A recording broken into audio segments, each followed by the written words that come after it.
কথা বল, তুই তো জানিস মানুষটা আর বদলাবে না। তাই শুধু শুধু এত ভেবে নিজেকে কষ্ট দিয়ে কি লাভ বলতো? মানুষটা যদি বদলানোর হতো তাহলে সে প্রথম থেকেই বদলে যেত, তাই না?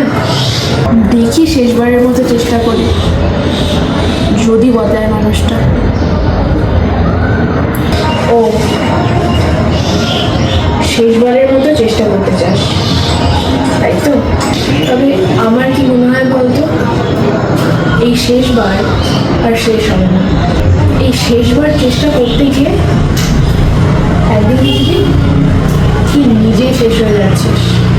তাই নিজে শেষ হয়ে যাবার আগে ওখান থেকে সরে আয়। আর হ্যাঁ, চোখের জলটা মুছ। যে মানুষটা তো চোখের জলের দাম দিতে জানে না, তার জন্য চোখের জল করে